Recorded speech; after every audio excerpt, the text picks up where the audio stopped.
Hello, and welcome to Starry Storytime, a gentle, soothing space where evening stories and soft whispers guide you into a peaceful night's rest. Tonight, we're offering another relaxing tale designed to help ease your mind and lead you toward a comforting slumber. Before we begin, let's take a moment to prepare our bodies and minds for deep rest. Find a comfortable position, and with each slow inhale and soft exhale, let any worries from the day quietly slip away. It can be challenging to step away from the day's hustle, especially when it's time to sleep. Yet remember, the less we worry about falling asleep, the easier it becomes for our minds to let go of lingering tension. Allow the gentle rhythm of your breath to wash away any remaining concerns, and let tonight's story guide you into serenity. Now, settle in and let the soothing aura of Starry Storytime surround you. May you enjoy this story and drift into a tranquil, restorative night's sleep.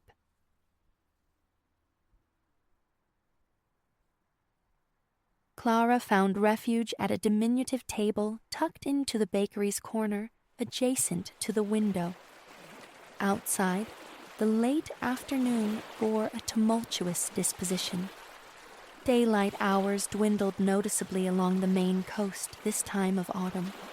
Today, especially, the skies scudding. Dark clouds compounded the gloom, hastening an early twilight that had already coaxed some street lights along the thoroughfare into premature illumination. Within, the atmosphere could scarcely have been more disparate from the exterior chill. Though closing time loomed, the air remained permeated with the solace of coffee and freshly baked bread. The shop stood nearly deserted, save for a scattering of patrons securing last-minute provisions. A woman exited, clutching a box of delicate cookies, destined, perhaps, for an intimate supper gathering. Periodically, the coffee machine hissed, a mechanical sigh contributing its own measure of warmth. Through the glass, Clara observed the Main Street storefronts, their lights piercing the deepening murk. A town-wide competition involving decorative scarecrows seemed underway. Jauntily clad figures fashioned from straw stood sentinel in sheltered doorways, cheerful guardians against the encroaching Halloween spirit. They appeared perfectly situated amidst the miniature, leafy cyclones that materialized erratically in their alcoves, while around them, October's final vestiges of foliage surrendered and took flight. Clara was revisiting territory she'd first encountered during the summer, while delving into the history of the Rockland Breakwater Light. A devotee of lighthouses her entire life, she had been traversing the Maine coast sporadically for months, paying homage to various historical beacons. That prior excursion had been constrained by time. Other commitments had thwarted her ambition to see everything catalogued on her list. Discovering her route would bring her nearby once more presented a perfect opportunity for the long-anticipated visit to the Maine Lighthouse Museum before continuing her journey. The proximate Owl's Head Light also beckoned, possessing one of Maine's last operational Fresnel lenses, and, reputedly, a breathtaking panorama. According to its website, the Maine Lighthouse Museum stood as the nation's most expansive institution of its kind, housing a formidable collection encompassing lenses, foghorns, and sundry historical apparatus. Following her recent months immersed in research, encountering some artifacts firsthand and absorbing the detailed accompanying information felt immensely rewarding. Models of renowned lighthouses she had either studied or personally visited were also displayed. Ultimately, however, the narratives surrounding pivotal lighthouse keepers and their kin always constituted her most cherished aspect of any such exploration. She had lingered for a surprisingly extended duration within the museum, meandering through exhibits in serene isolation. The tourist season had waned. Retrospectively, her timing proved impeccable. Emerging from the museum's warm solitude into the wind-lashed streets created a jarring juxtaposition. Thus, she had sought sanctuary here in the bakery. Her lodging for the night was an inn situated outside town, and she preferred not to arrive before the designated check-in hour. Procuring a cup of sweet, milky tea offered the ideal pretext to ensconce herself in an inviting nook of this charming local establishment before venturing down the peninsula for the evening. The bell above the bakery door chimed brightly as another late customer waved farewell to the staff and slipped into the crisp October air. Shaking herself from her reverie, Clara recognized the need to soon finish her beverage and depart. Taking another sip of tea, she retrieved a small notebook from her satchel, intending to review the fundamental details concerning Owl's Head Light prior to tomorrow's visit. She nodded inwardly, scanning the particulars. Commissioned in 1825 following President John Quincy Adams's approval, the lighthouse occupied a peninsula projecting into Penobscot Bay, just east of Rockland. Consistent with other historic Maine lighthouses, Owl's Head was initially constructed from rubble stone, undoubtedly a cost-saving measure. Its swift deterioration, however, necessitated a reconstruction using more durable brick in 1852. The beacon itself was rather petite, a tower merely 30 feet high. Yet, its elevated perch, approximately 100 feet above the water, allowed its light to project significantly across the bay. The modest fourth-order Fresnel lens, installed post-renovation in 1852, proved sufficient to cast its beam nearly 18 miles over the water. As Clara had gleaned from previous lighthouse visits, Fresnel lenses varied immensely in scale. This one was relatively small in the grand scheme.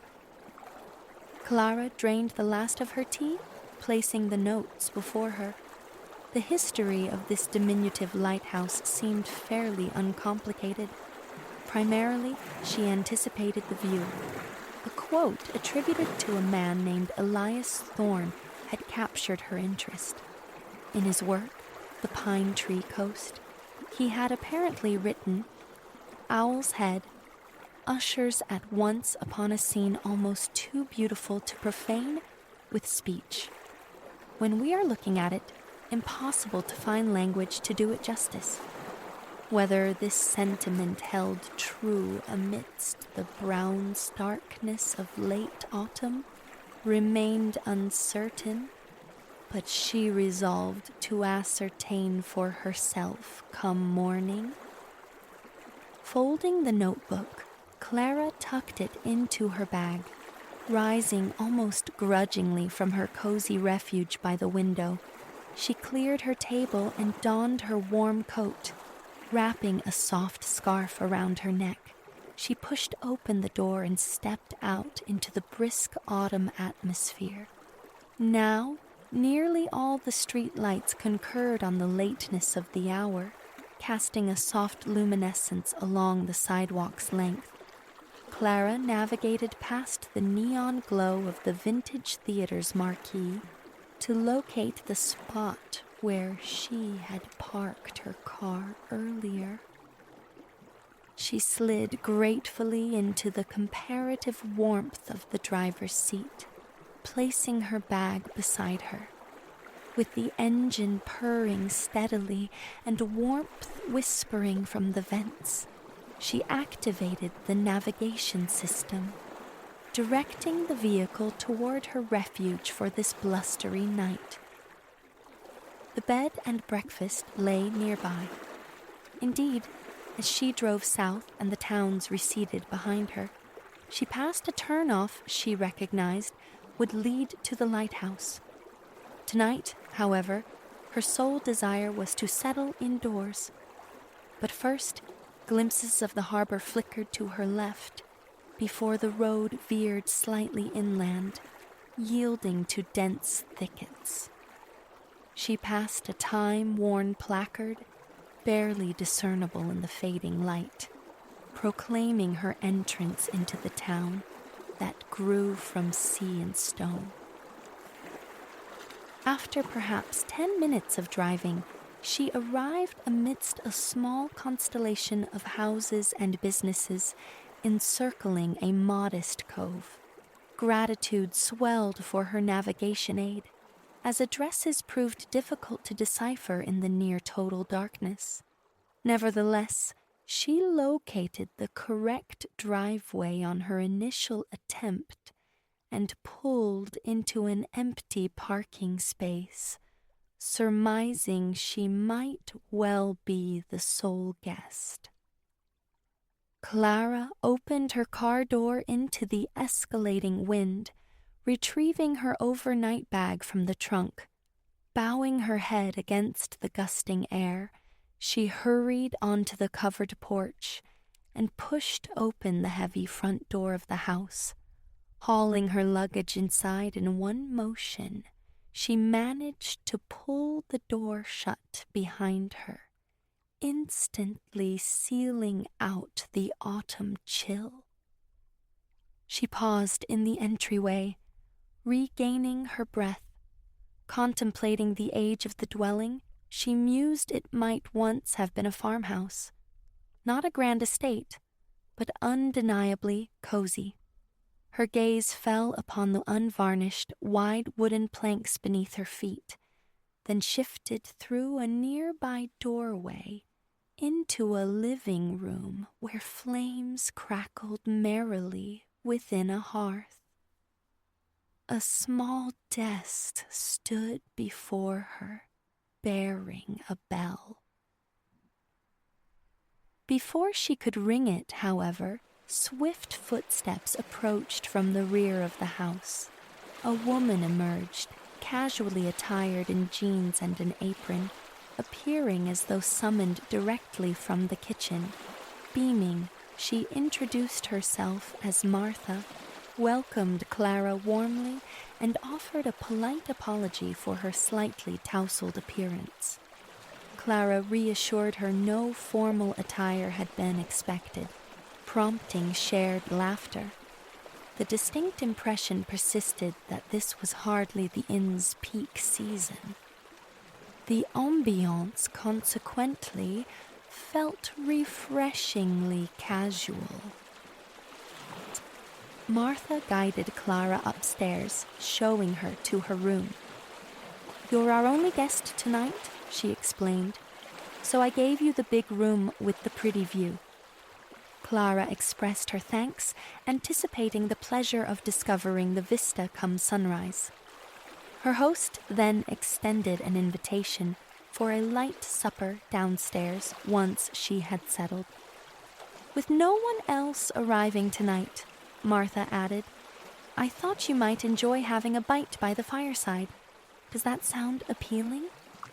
Clara found the suggestion absolutely marvelous and conveyed as much. With that, Martha departed, closing the door softly behind her. Clara surveyed her room, It did indeed boast windows promising an excellent outlook, though the exterior darkness currently veiled any hint of the advertised view. Drawing the curtains against the night, she assessed the welcoming space. A queen-size bed dominated the center, adorned with a patchwork quilt and crisp white linens. Hardwood floors, mirroring those downstairs, contributed a sense of warmth, softened by an oval braided rug. An antique chest of drawers stood nearby, surmounted by a charming old lamp casting a golden pool of light. The walls featured wallpaper decorated with a delicate botanical motif.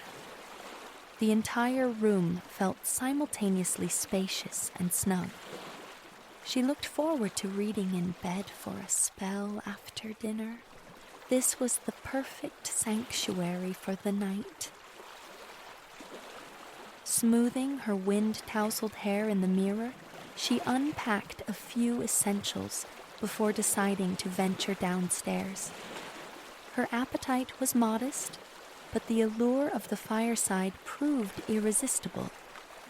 Taking her book, she left her bedroom hideaway, descending the slightly creaking stairs back to the living room. Several immense plush armchairs and a small sofa clustered around the fireplace. Clara selected one, sinking gratefully into its depths, captivated by the gently dancing flames. The room was furnished tastefully with a few bookcases and pleasant groupings of furniture suggesting intimate conversation areas. A bay window presumably overlooked the street, though visibility extended no further than the immediate darkness. Street lights were sparse in this small riverside hamlet. After Clara had been seated for a few moments, Martha reappeared, peering around the corner to offer a couple of dinner options. Clara gratefully accepted the proposal of seafood chowder and a green salad. Martha promised a swift return with a tray, then vanished once more. Clara leaned back into the armchair's embrace, closing her eyes. The room's only sounds were the rhythmic ticking of a nearby grandfather clock and the crackle emanating from the hearth. Faintly, she could discern Martha opening and closing cupboards and drawers in the kitchen, situated apparently at the house's rear. Fortuitously, Martha reappeared shortly with dinner, as Clara, enveloped in relaxation, might otherwise have drifted off.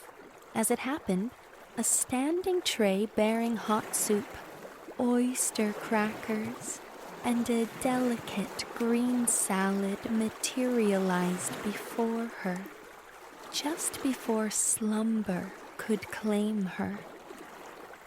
While waiting for the soup to cool slightly, Clara inquired if Martha would be dining as well. Martha replied she had eaten earlier, but settled into a chair opposite Clara, asking about her plans for the morning. Breakfast, Martha reminded her, was included with the stay. During the discussion of breakfast arrangements, Clara mentioned her intention to visit the lighthouse, expressing hope for fair weather. Martha nodded with approval, affirming the trip's merit. Of course, Martha noted, at this time of year, you'll only be able to see the outside of the lighthouse. There are no tours available tomorrow. She paused, then added, but the legends are truly the best part. Clara halted, spoon poised midair, an eyebrow arched. Legends? She queried. Such as? Martha leaned forward, her eyes twinkling. "Do you mean to tell me you've journeyed here without even knowing about the ghosts?" In her extensive research of coastal lighthouses, Clara had absorbed their histories, learned of their keepers, even studied their equipment. Yet this was the first mention of a haunting. Intrigued, she broke open her small packet of oyster crackers and invited Martha to elaborate. Settling back into her armchair, Martha nodded as if merely awaiting this cue. With the fire casting shifting light and shadow before them, and the wind keening at the windows, she commenced. "The thing is," Martha began, "both ghosts haunting the lighthouse are reputedly quite helpful. Anyone familiar with lighthouse keepers and their profound dedication understands they regarded their duties with utmost seriousness. Nothing deterred them from completing their tasks, regardless of obstacles. For some, I suppose, this devotion translated into watching over the lighthouse permanently. Two helpful spirits are said to still guard the Owl's Head light. The first is a former keeper himself, though his precise identity remains uncertain." Clara realized she held a spoonful of chowder halfway to her mouth as Martha paused. She finished the bite, momentarily sidetracked by the soup's absolute deliciousness. Swallowing the rich, flavorful broth, she prepared another spoonful and awaited Martha's continuation. With impeccable timing, her host resumed.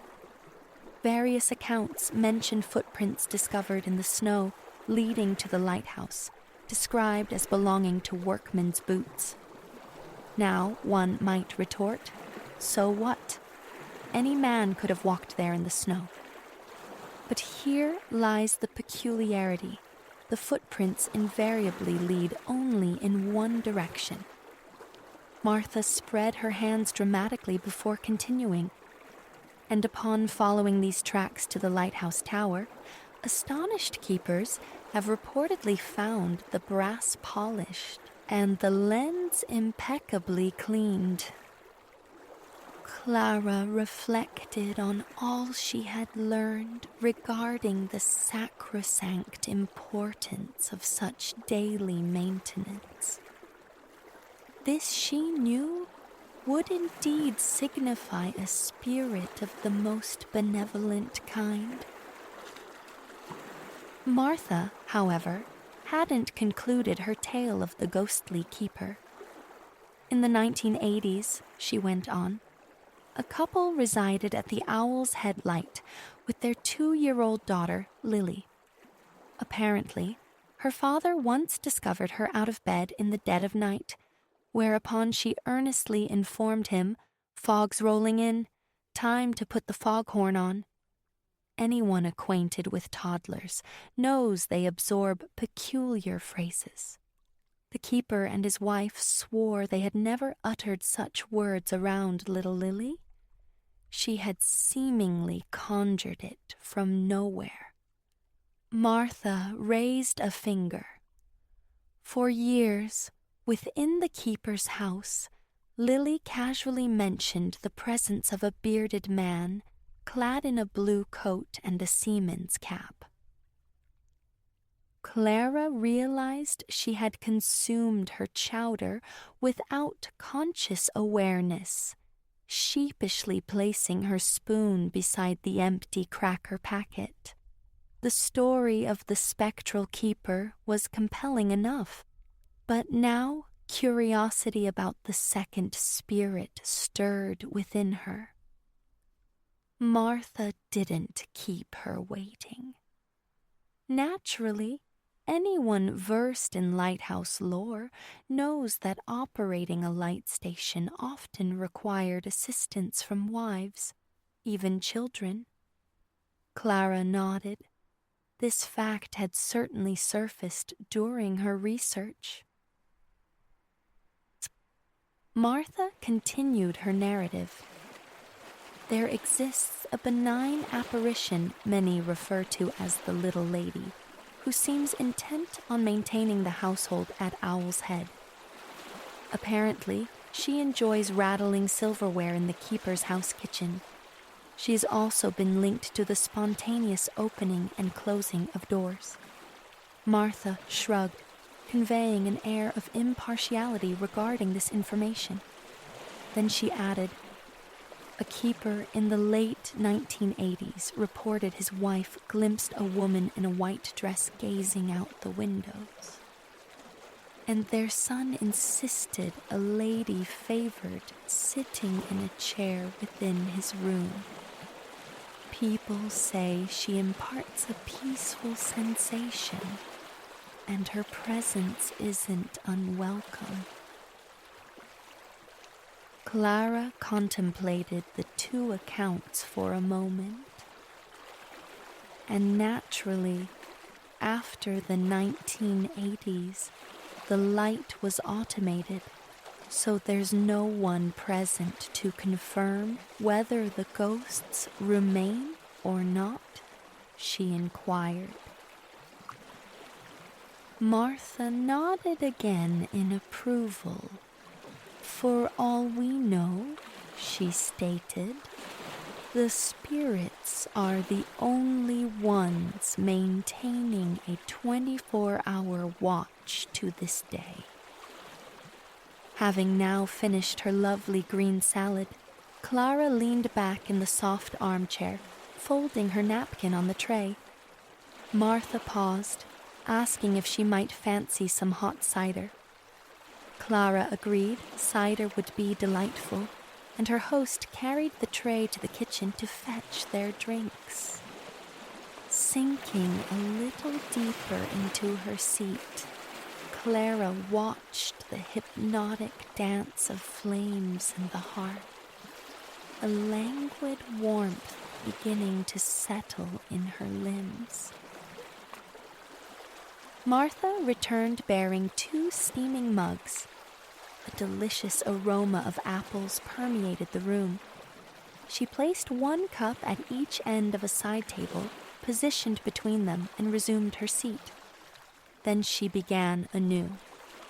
"Of course, my favorite story concerning the Owl's Head light isn't about a ghost at all.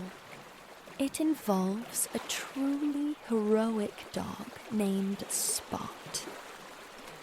At this, Clara's eyes widened. She lifted her hot cider, blowing gently to cool it. While waiting, she paused to inhale the comforting, spicy fragrance, closing her eyes in appreciation. Then she prompted Martha to tell her about Spot. Her host obliged agreeably. During the 1930s and 40s, a keeper resided at the lighthouse with his family, including 2 daughters named Elspeth and Fiona. As the tale goes, they had trained their Springer Spaniel, Spot, to ring the fog bell by tugging its rope whenever a boat passed. It evolved into a custom where passing vessels would reciprocate with a bell ring or horn toot. Spot held particular affection for the mail boat hailing from Martinicus Island. The mailman, Silas Croft, was known to bring Spot treats. As you might imagine, the dog always reacted enthusiastically to the unique drone of his engine. Well, one night, a fierce storm raged, burying the fog bell beneath snowdrifts. Meanwhile, the mailman needed that bell more desperately than ever to avoid the rocks lurking at the cliff base. Legend has it, upon hearing the mailboat's engine, Spot scratched frantically to be let out. He raced to the shore and commenced barking furiously. The mailman managed to whistle back in response, successfully navigating around the treacherous rocks. Thus, Spot became a hero.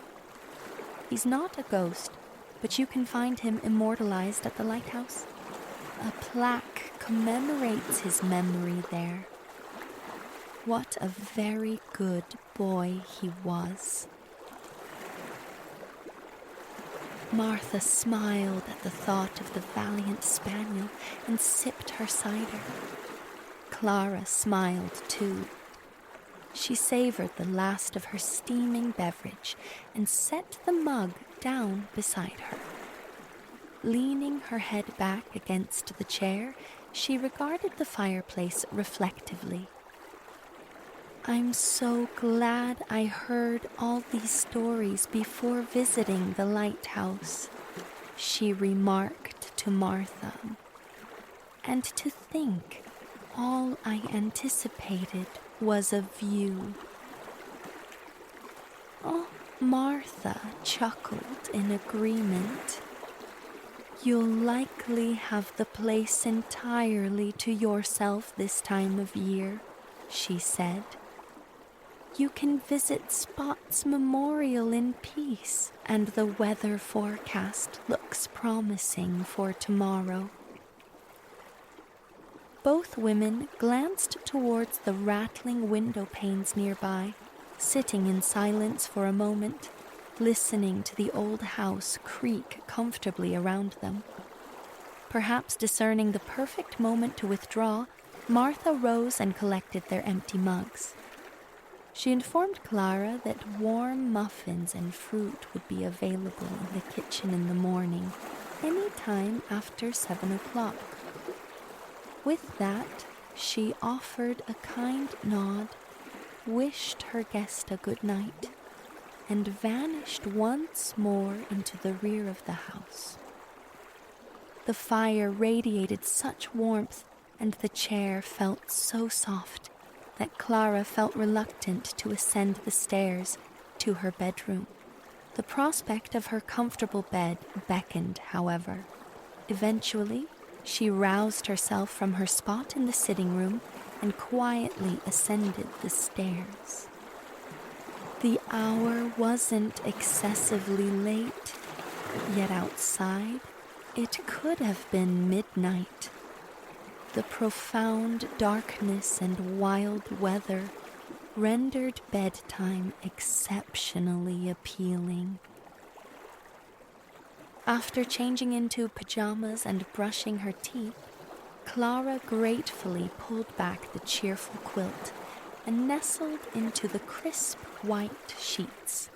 The bed proved enormously comfortable.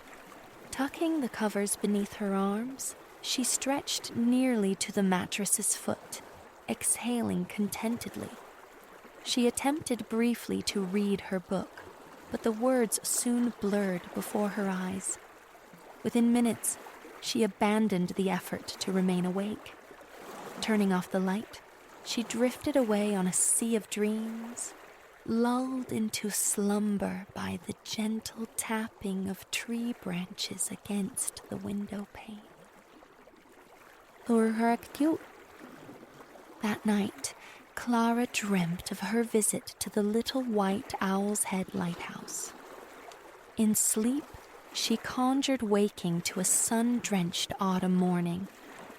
Her imagined window view revealed a glittering river meeting the Gulf of Maine beyond the village, the sunlight dancing merrily upon the bluest water she had ever beheld. In this vivid dreamscape, she descended to the sun-soaked farmhouse kitchen to discover a basket of tender, warm muffins awaiting her, alongside a steaming cup of coffee. She savored each bite, tasting the delightful fusion of blueberries and the pearl sugar dusting the baked treats' crowns. Coffee steam drifted through the sunbeams, illuminating the kitchen table, bracing her for the crisp autumn temperatures awaiting outdoors. Then, as frequently occurs in dreams, she found herself magically seated in her car, luggage neatly stowed. She was driving along a road leading north towards Owl's Head State Park. Dense stands of trees slipped past on either side as the miles dissolved. Some were evergreens. Many others displayed only the final rusty orange leaves of autumn clinging to sparsely adorned branches. Sunlight reached eagerly between them, claiming newly vacant spaces among the bare limbs for the winter ahead. As her destination neared, the harbor waters sparkled to her left. Small boats chugged away from town, embarking on their daily errands. And then she had arrived. Parking her car in the lot, she found it utterly devoid of other visitors.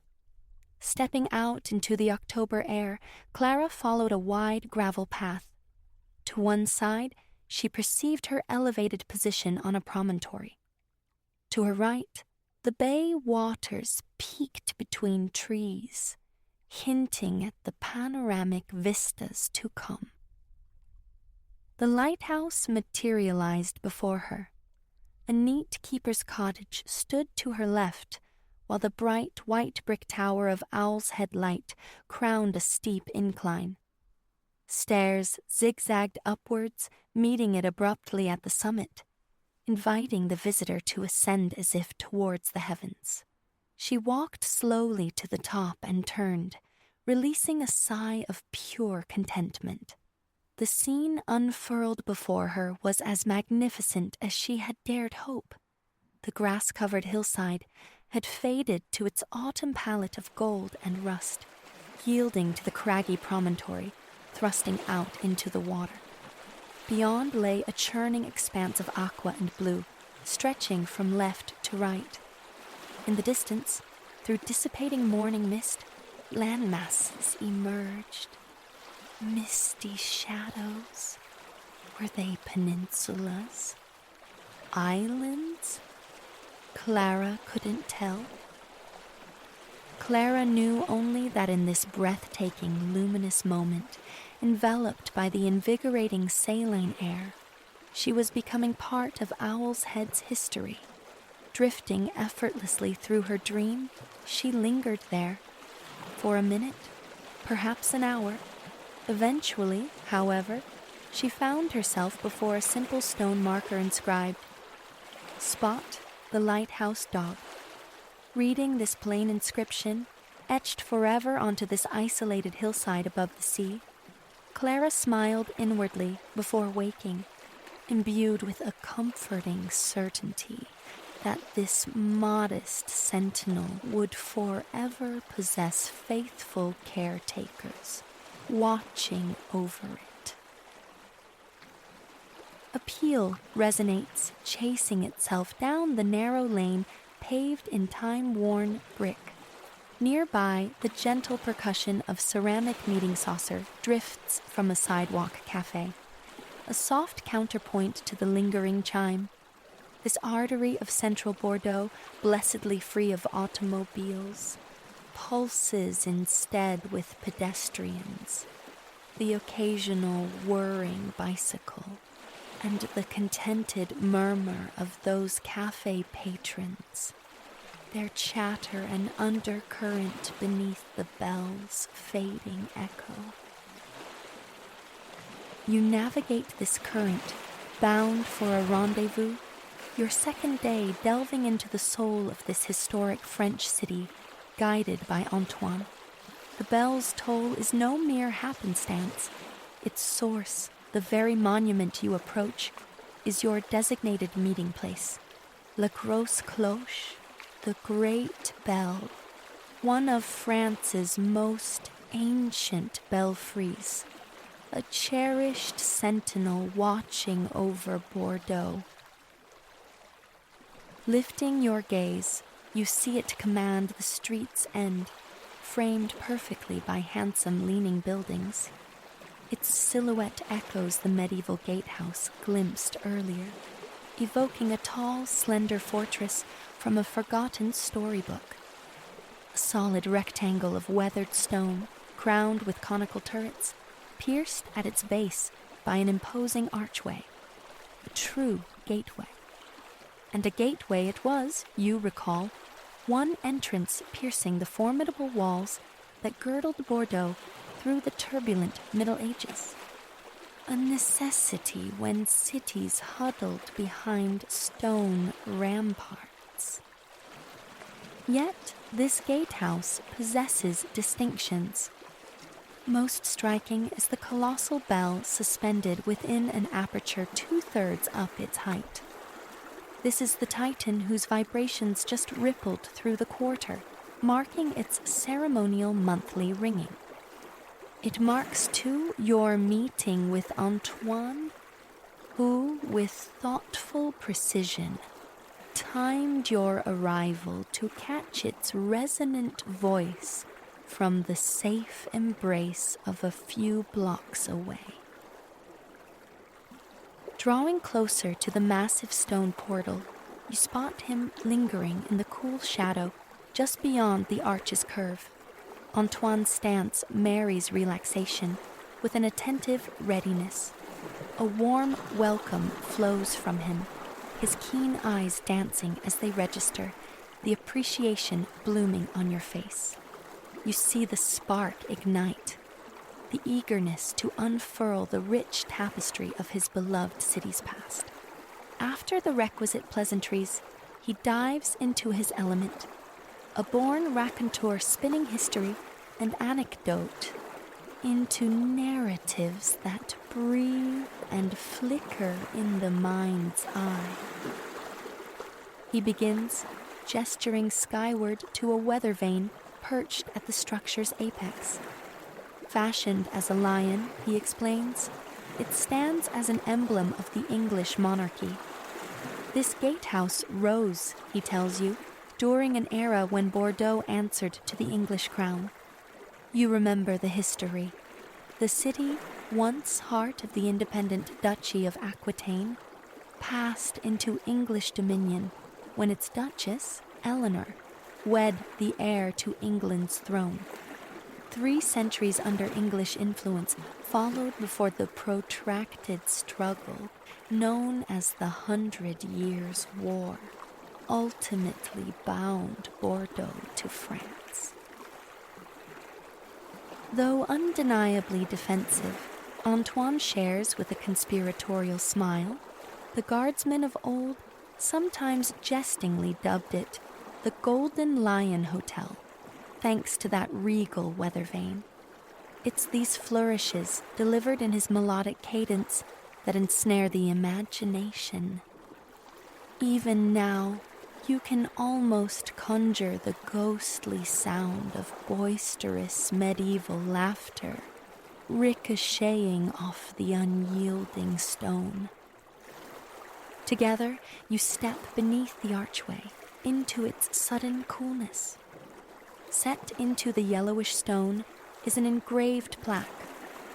Antoine directs your attention here. It offers a translation of the Latin inscription borne by the giant bell itself, a fanciful litany of its duties.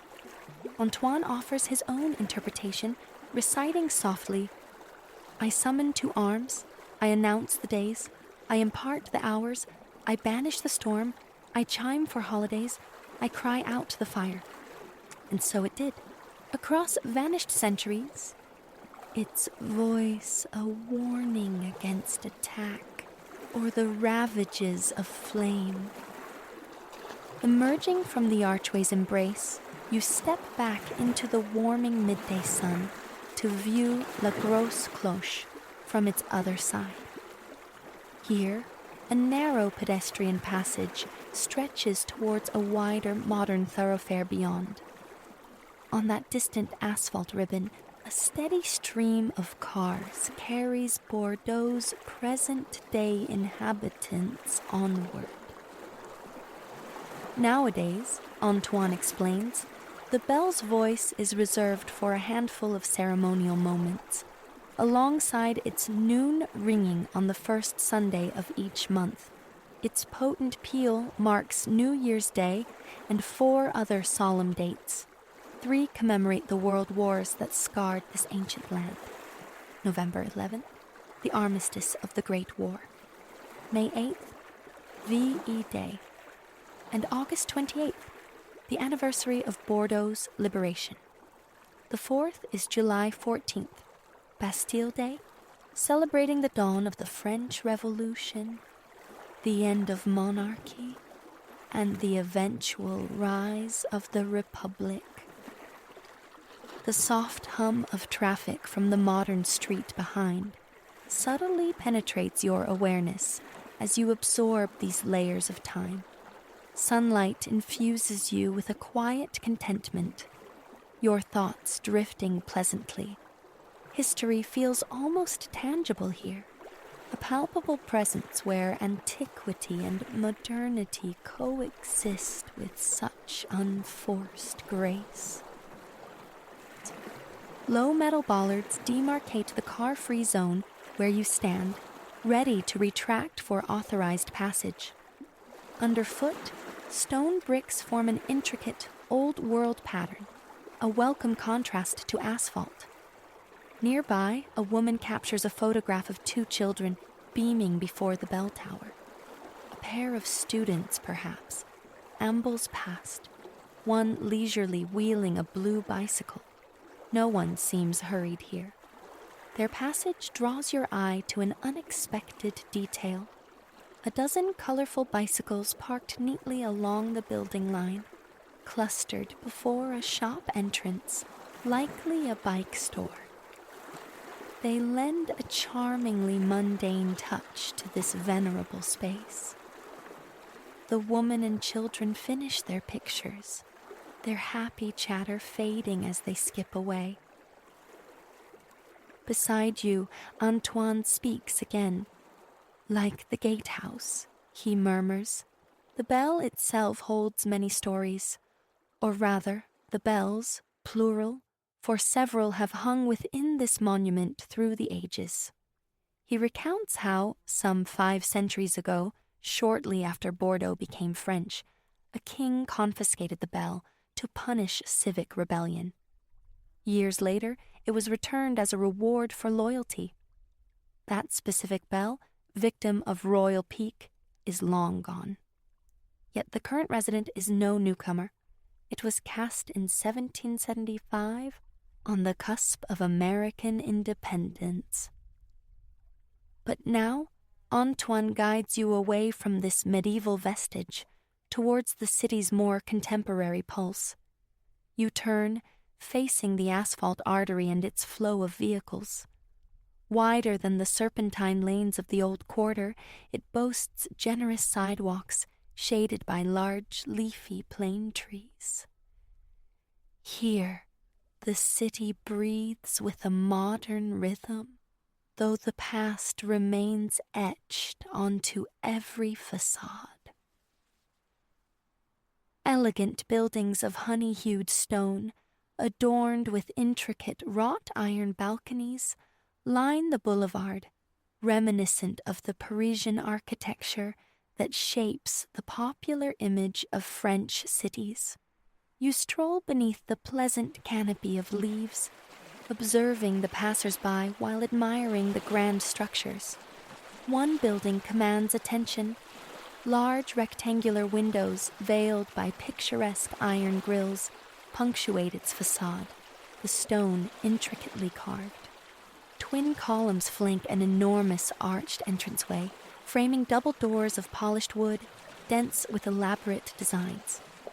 You pause, captivated by its scholarly beauty. Above this magnificent portal, engraved in elegant script, Université de Bordeaux. A small catch in your breath acknowledges the loveliness of this place of learning. Then you walk on, Antoine leading towards the next chapter. There's no rush. You both understand that simply traversing these timeless streets, observing, absorbing, is integral to the experience. Your breathing finds a gentle rhythm, falling into step with his. Soon you arrive at Rue Sainte-Catherine, renowned as Europe's longest pedestrian thoroughfare. Turning onto it, You're immediately enveloped by its potent charm.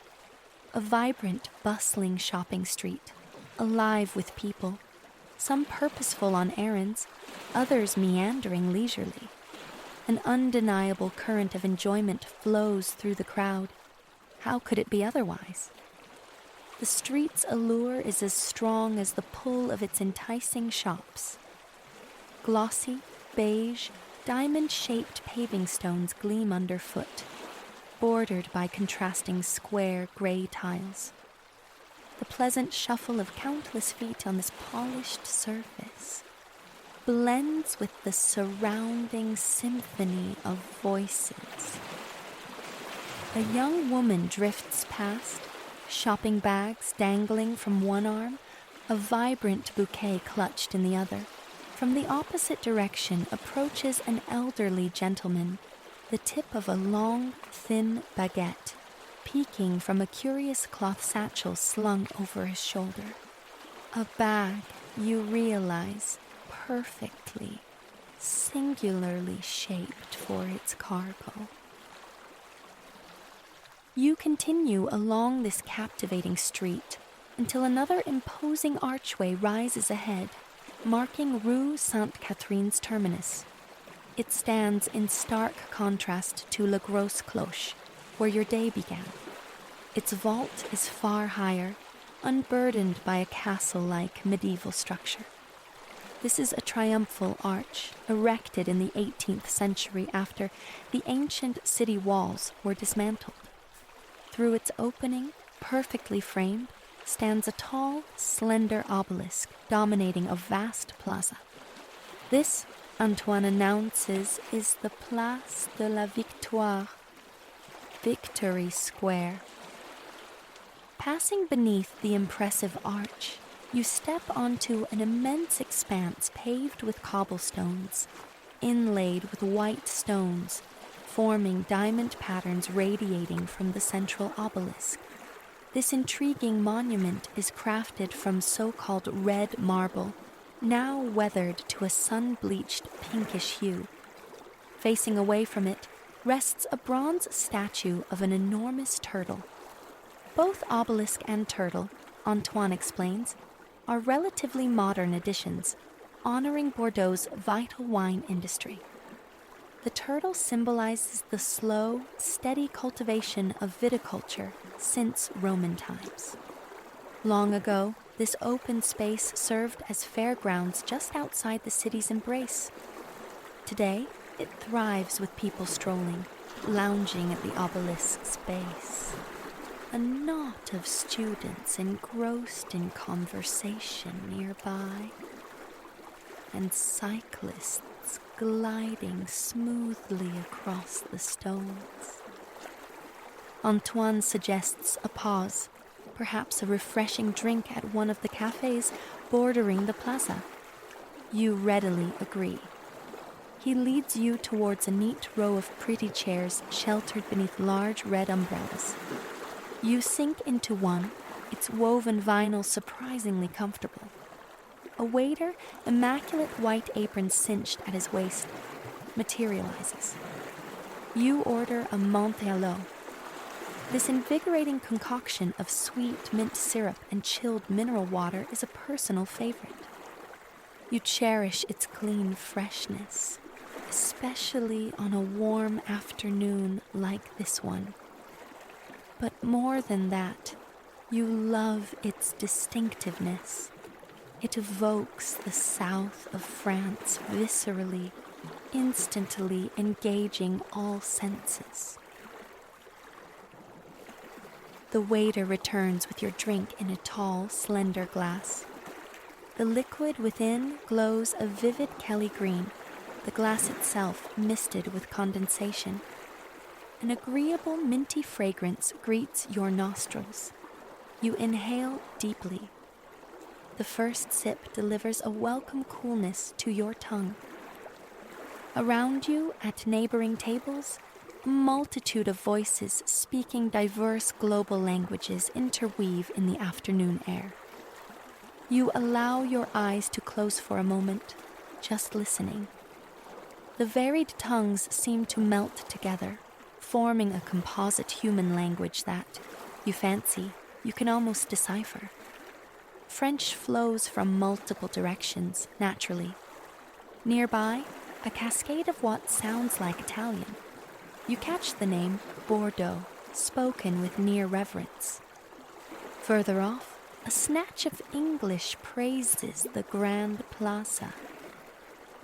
From another direction drift the melodic tones of a Scandinavian language. Running through all these disparate voices is a common thread: enthusiasm, hope, admiration, a shared reverence for the enduring beauty of human creation surrounding you all. And it is this undercurrent, this collective energy, that forms the unified expression you imagine understanding. You feel its meaning, its emotion, resonating deep within. It reflects the human experience connecting everyone here, from every corner of the globe, and connecting them also to all those who walked these stones before, whose stories linger in the very air. You breathe in slowly, acknowledging your link to them all with a profound certainty that fills your being. You feel utterly integrated with the world around you, suspended within the vast sweep of time. And then you breathe out again, perfectly, peacefully, present in this place, this moment, this unfolding story of Bordeaux.